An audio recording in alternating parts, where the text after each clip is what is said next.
Hello, everybody. So I hope you're all doing well. Today we are going to talk about brain health and menopause. Okay, with amazing Louise, who will be coming in soon. So for the time being, Louise is already here.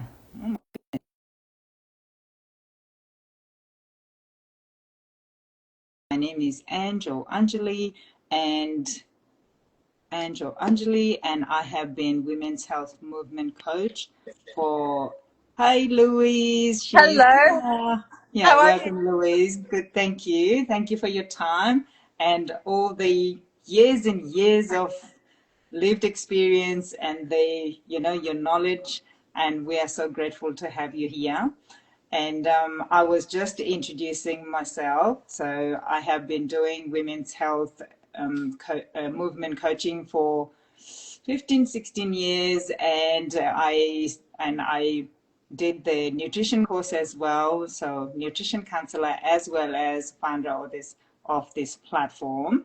And I was going to, would you like to introduce yourself, or would you like me to read out your bio, or how would you like it? I can introduce myself. Hold on one That's second. it. All right. Okay. Hello, everybody. Thank you for being here. If you can hear us, give us a thumbs up. And yes, okay, let's hear from Louise. Okay, Louise, go Okay, ahead. Yes. okay. Well, hi. I'm Louise Calvert, and I am the heart and soul of Live a Luminous Life. I am a former registered nurse with 30 years of experience, laterally in women's health, and I now support women in midlife, particularly navigating perimenopause and menopause, just to move from brain fog Mm-hmm. from that brain fog, fatigue, and frustration to clarity, vitality, and confidence. My focus is on personalized precision health and wellness, which combines hormone aligned nutrition, movement, nervous system support, and mind flexibility tools that empower you to live well now.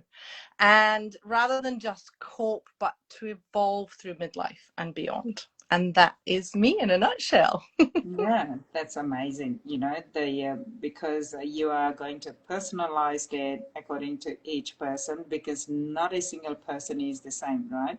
That's So, yeah, we are not putting anyone in a box and treating them likewise. So, thank you so much for for precision to care. Can I Yeah, say that? Yes. personalized precision First, health. yes, so that is what you said. Okay, so before we start, I just wanted to read out the little bit of disclaimer. So today, what we are going to discuss here is only going to be a general information. And if any of you need support, please reach out to your healthcare practitioner, or reach out to Louise directly. Yeah, and I will put all the information of Louise's information down below in the content. Or Louise is pretty active in social media and LinkedIn, right? That's right. Yes, the best place to get me is either Instagram or LinkedIn mainly. Yep. Yeah, awesome. So we are going to start the questions what we have prepared. But if anyone here has any questions, please put it in the comment section, and Louise will get back to you. All right, Louise. So what is happening on our brains during perimenopause? Well, that's a great question, Charlie. And I think let's just bring it back first. We hear so much about how menopause impacts our ovaries, but we hear Mm-hmm. very little about what's happening in our brain with hormone, especially with the decline in estrogen. Now, around 60% of women actually experience notable cognitive changes in perimenopause, Mm-hmm. menopause, and that is things like brain fog, memory lapses, walking into a room and forgetting why we're there, losing Yes. words mid-sentence, and just feeling less sharp than we used to. And I Mm-hmm. know this because I've also experienced it too. And I'm talking to you today as a practitioner, but I'm also talking with you as a woman experiencing my own midlife journey as well. Mm-hmm. So if that's you too, what I really want you to hear this very clearly. your brain's not broken. You're not declining. You're not losing yourself. You are transitioning, because menopause isn't just a reproductive transition, it's a neurological transition. Yes. And once we understand what's happening inside our brain, everything changes and the fear turns to power. So we can move from brain fog to brain power, right? So before we dive into the fascinating yet misunderstood journey of the menopause brain, and how you can actually shift yourself from brain fog to brain power, let's just take a breath with me. Just take a breath in. And let's just ground ourselves just in the here. And let's get ready and listen up, ladies, because here comes the science. Yes. Take a note. Take a note. Ready? Yes. So, to put it simply, what's happening to our brain in perimenopause? Your brain and ovaries have been connected in constant communication for your whole life, especially since puberty, right? Yes. They connect through what's called the neuroendocrine system, which is made up of the HPG axis, which is the hypothalamic pituitary gonadal axis, right? And the brain estrogen network. So think of it like a lifelong phone line that's always been open, and your brain and ovaries are BFFs, and they're talking all the time. And at the center of that communication is estradiol, which is your most abundant form of estrogen during your reproductive years, right? Now, thanks to the groundbreaking work of neuroscientist Dr. Lisa Mosconi, we now know that something very profound, and that is that estradiol is not just a reproductive hormone, it's a master regulator in the female brain. It fuels your glucose metabolism, it supports memory and learning, it regulates your mood, stabilizes your temperature, it protects your neural pathways, it impacts your sleep, and it also impacts your libido. Now, all of that, as well as about 400 other functions in your body too. So yeah, the female brain particularly essentially runs on estradiol or estrogen. And now what happens in perimenopause is when that begins to fluctuate dramatically, so we get this up, down, up, down, up, down spike, and then eventual decline, your brain is trying to stabilize whilst the fuel supply becomes unpredictable. So eventually estradiol declines more continuously, and it's like the phone line gets crackly and it fades and eventually drops out altogether, and your brain and your ovaries lose their connection. Now, your brain imaging shows that what actually happens is that there's approximately a 20 to 30% reduction in brain glucose metabolism during this transition, which means that your energy source for your brain is reduced by about 20%, right? Okay. Now, just to pause there, this reduction does not mean degeneration. It means recalibration. So your brain is very smart, and it begins searching for alternative sources of fuel.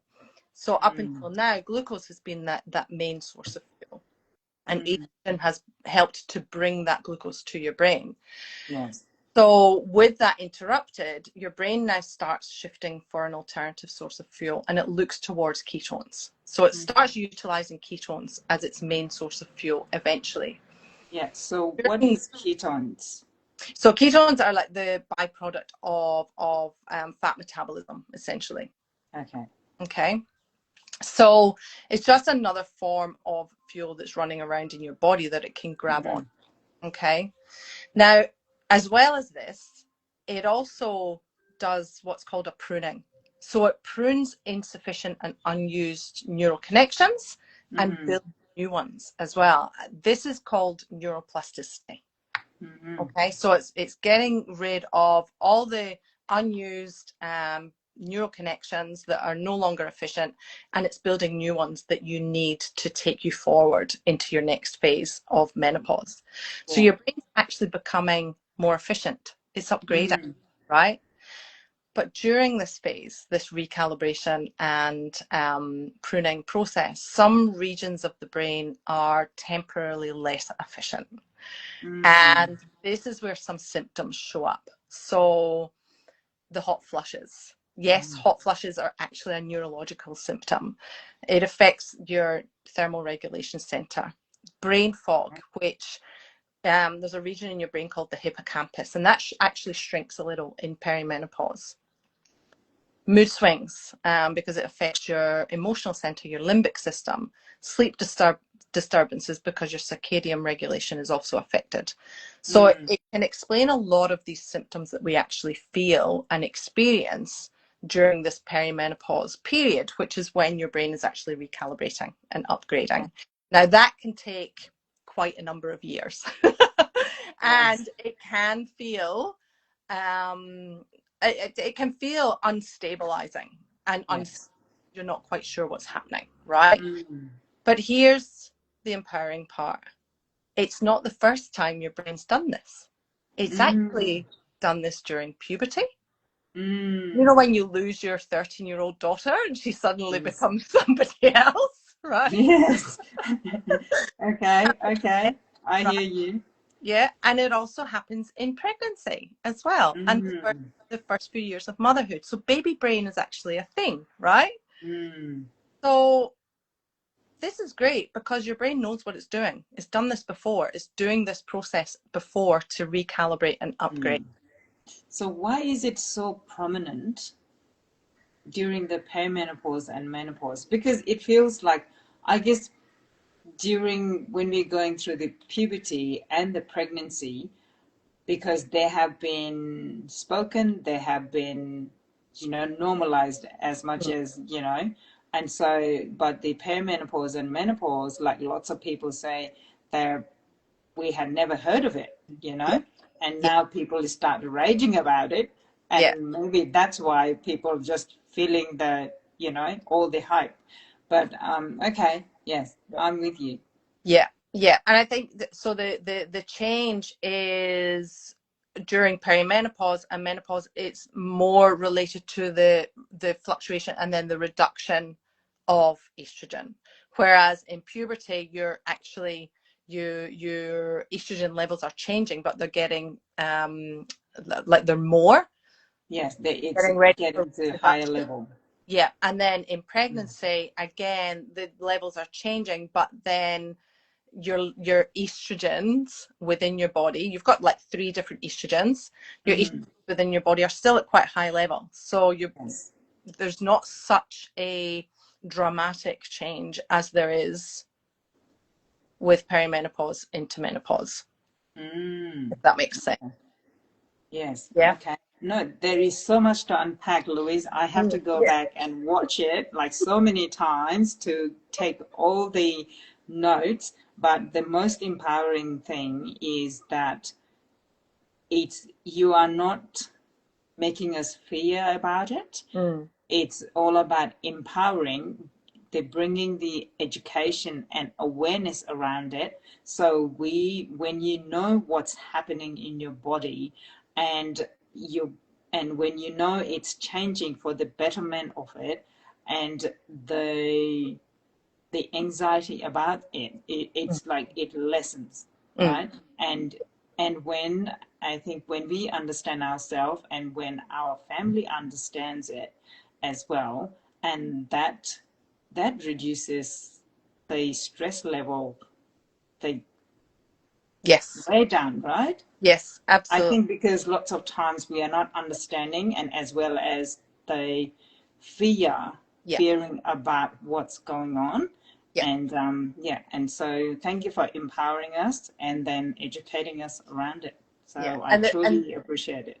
Yeah, and this is what I talk about I talk about taking empowered action. So the first part of that is actually educating yourself, informing yourself, seeking information to then be able to know the action to take to optimize wellness. Yeah. No, I totally understand. But how do you know? No, I think I would know how it is empowering, because some people might say the feedback might be like, oh, it is normal, so you are doom and gloom, right? You're going to be, your days are over. We hear that so often, right? That's it. That's it. But when it comes from the professional health professional like yourself saying that this is not the end of it, this is the beginning of it, and we truly, appreciate that. So yeah, so can we move on to another one Yeah, yet? absolutely. So This actually brings us beautifully into and the next. yeah, so menopause linked, how is menopause linked to Alzheimer's and dementia? Yeah, yeah, which is a very important thing to talk about here too. So we have spoken about how your brain is upgrading and recalibrating. Mm-hmm. And yes, some of the symptoms can feel very similar to what Mm-hmm. can be happening for your experience if you are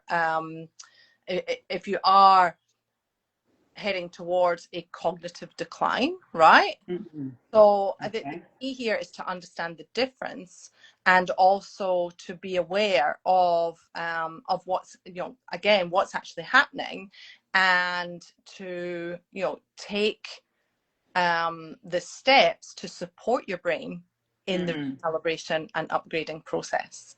So we do know that women represent nearly 2/3 of Alzheimer's diagnosis worldwide, Mm-hmm. right? Yes. And for years, it was thought that it was just because women lived longer. Yeah. Mm-hmm. But that's incomplete. And again, research led by Dr. Lisa Mosconi, she's a neuroscientist who has Mm-hmm. much work particularly into the female brain. Um, she has demonstrated through a lot of her work that menopause is actually a neurological inflection point. So during and after menopause, some women do show an increase in the amount of what's called the beta amyloid deposition, which is like amyloid plaques that can be seen on your brain, Mm-hmm. are known to be a precursor for Alzheimer's. Some do have up to around 20% more than men at the same age. And then, Okay. well, because of the reduced glucose metabolism and the structural shifts that are happening that we've already identified, then this can certainly be a moment of, let's just say it as a moment of vulnerability, right? Mm-hmm. So just, pause first and take a breath. Menopause is not Alzheimer's. Okay. However, it is a window of vulnerability. And whether that window becomes cognitive decline depends on factors such as genetic predisposition, Mm-hmm. but that's only if those genes are activated as well by your environment. And that's where epigenetics come in. So there's things such like insulin resistance, chronic inflammation, nutrient status, cardiometabolic health, and your lifestyle patterns. Yeah. And here's like what's important to understand, that if your brain recalibration is supported well, then cognitive symptoms improve, right? So the brain, So all of yeah, this. sorry, Louise. So what is epigenetic? So epigenetics is the effect of the environment on your genes, right? Mm-hmm. Okay. So it was, it was previously thought that you were born with the genes that you're born with, and if you had a predisposition to something, then there's nothing you can do about it, right? Mm. So, but what's been found more recently, in a lot of research, particularly work, Bruce Lipton. Have you heard of Bruce Lipton? Um, No. Dr. Joseph Smith talks about it a lot as well. Is that and there's been like that, there's much research being done on it and shown that in actual fact it's how we live our lives and the environment that we're exposed to, um, Mm-hmm. which is known as, in a nutshell, known as epigenetics, Yeah. is then determines whether those genes get switched on or activated or switched off, right? So Mm. you may have the APOE gene or one of the other genes that indicate you may have a higher risk of developing Alzheimer's. However, if it's not switched on Mm-hmm. because you don't have any of the other predisposing factors, then it will just be dormant. It won't actually activate. Yeah. So even So having you, yeah. having the gene doesn't mean that you're going to develop it. Yeah. So what do you right? mean by that? Is that what I understood is that if you have been living really healthy, if you have taken really good care of yourself, even your forefathers had certain predisposition, Yeah, like yes, those that, but you might not reactivate it because you have been taking care of yourself. yes, Is that correct? yeah, Okay. yeah, Okay. yeah, Cool. absolutely, absolutely. And it basically, it basically comes down to things like, we know that things like unstable blood sugar, like if you've got a lot of inflammation in your body, if you have like chronic sleep deprivation, chronic stress, all of these Mhm. can affect can increase your risk, right? Mhm. So it's about taking these things, having a look at how you're living your life, Yes. and changing your lifestyle accordingly in Mhm. order to support your body, support your health, support your wellness overall, right? Yes. So it's not just what's good for your brain, it's also the things that are good for your brain are also good for your heart Yes. and good for, right? Like So movements, movement, all of like these, and we've got, everything yeah, there are like not only one thing, yeah, there's so many things that you can do to look after yourself. yeah. So this means that this again is extremely empowering because it's about your metabolic health, and it's modifiable. It's modifiable by how you live your life, Hmm. right? And what you do every day. So you can support your brain um, in your lifestyle choices, right? Yes. There's so much research and so much, like such a huge body of evidence out there Yes. now that supports that lifestyle is like the number one most important thing. And Yeah. what's great about that Yeah. Tell me. is that you're in full control of that. Woohoo! You are in And why wouldn't control, you? right? Right? Powers in And why? your hands. Yes. There is no So magic pill. yeah, would you You're the could you give us Louis, sorry. So would you give us a little examples of, like living life well? mm, Just some yeah, examples for people so they would understand the examples, they yeah, would understand yeah, what do you mean by that. yeah. So how do we take care of our brain? Yes, In during our right? perimenopause and menopause, because it's not it's it's life is over, but it's the restarting, and you have the power to how you want to lead this, Yeah, right? absolutely. And At yes, any time of your life, right? We're yes, talking particularly about perimenopause and menopause, but this is your whole life, and that yes. is a great thing because like I said, there is no magic pill. You are the magic. The power is Mm-hmm. in your hands. So let's talk about first of all what we can stop doing. Mm-hmm. Right? What we stop doing. Right? What we can stop doing. We can stop over consuming ultra processed foods. Mm-hmm. We can stop consuming excess refined sugar. Yes. Stop consuming excess alcohol. Mm-hmm. Stop smoking or vaping. Mm-hmm. And you get to choose whether you engage in those or not, right? And there are many things in your life that you can't control, but you are in full control over what you put in your mouth, right? Yeah. Yes, yes, I know. Well, we can say, like, oh, you made me drink, oh, such and such made me drink. But at the end of the day, you can always choose to, you have a choice. You Yeah, have a choice. We just have to be strong enough to be able to say, hey, if you're my true friend, you will be supporting in this yeah, journey, yeah, right? yeah. I know it's not always easy because, people call you with the names like party poopers. I've been called that. Oh, you're a party pooper, no fun. Uh, you know, those kind of things. But we have to think of, at the end of the day, we are the one who will suffer the consequences, nobody else, Yeah, yeah, right? So I think hence we have to take care of what we put in our mouths, Yeah. like you said. Yeah. Yeah. It's standing in your own power and taking responsibility for yourself. Yeah. Yes. Responsibility itself, the word, you have the ability to respond. Yes. So whatever's in front of you, you have the ability to respond Yes. the way that you want. So you can choose whether or not you cigarette or drink the alcohol or whatever it is. Yeah. Yes. Yeah. Yeah. And Yeah. Meg is here. Hi, Meg. Yeah.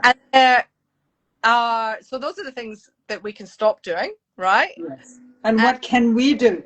Tell us the so, exciting things.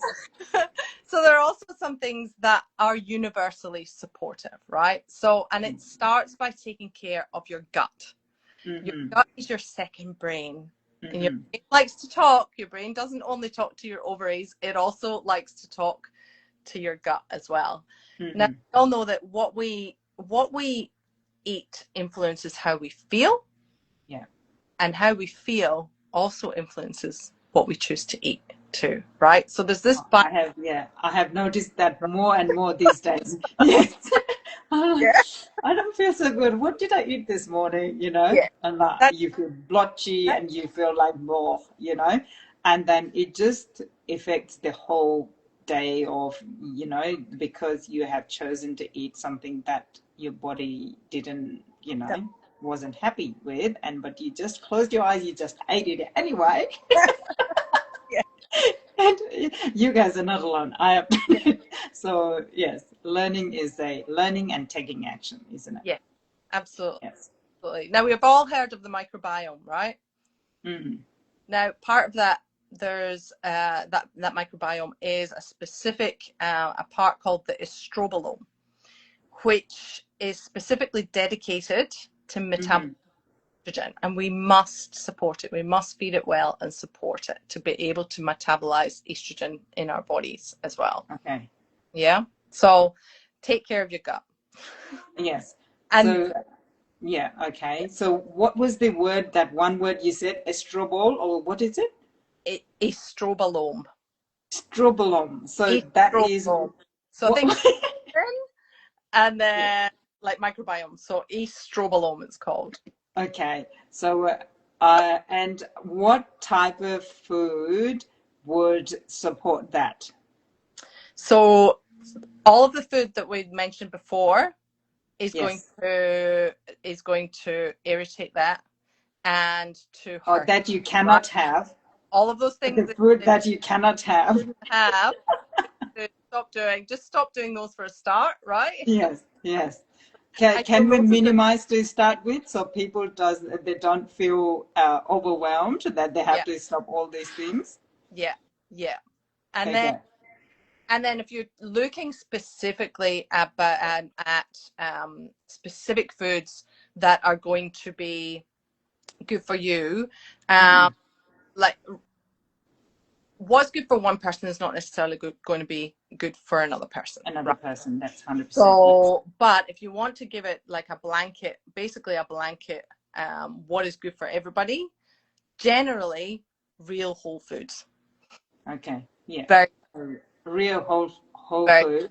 Yes. Now, one of the most researched diets is the Mediterranean diet, which comes up best for women's health generally, time and time again. Sorry, It's Mediterranean the diet. Mediterranean diet. Okay. Okay, and there's a few reasons for that. It helps to stabilize blood sugar, correct insulin resistance. It's rich in estrogens, which helps balance hormones naturally. Lots of complex carbs, so that's like your veggies, fruit and veggies, and it's also very high in omega-3s, which help to reduce inflammation. And really, like omega-3s are the star of the show when it comes to brain nutrition. So you combine omega-3s with B vitamins and you've got yourself some cognitive superpowers right there. So, very generally, eat real whole foods, get plenty of omega-3s and plenty of B vitamins. And Mm-hmm. everything else is a bonus on top of Yeah. that, right? Just Now, yeah. how your body responds to each of the different foods and how it absorbs everything and processes everything, that's what that then comes down to being part of the personalized precision health, which is what Yes. when we work together. Okay, Yeah. Yes. so all of these things that I'm talking about now are very general. However, it really does come down to how your body responds to each of these things. So the Mediterranean diet for one woman may be amazing and wonderful, but for another woman it may not work so well. So there needs to be modifications made depending on unique biology, right? Same with another thing that's good for everybody though is Yes. to hydrate, drink water, Hydration. Yes. Bottle water, of water. lots of minerals and salts and electrolytes. Your brain is actually 80% water. We hear about it being high fat, but it's actually 80% water, 11% fat, 8% protein, and 3% minerals. So we all know what happens if we are Dehydrated. right? Even mild dehydration causes us to feel dizzy, confused, foggy, tired, or get a headache. Yeah. So it's so important to hydrate. Yeah. Keep yourself hydrated. Yeah. All right. And I would love to. Yeah.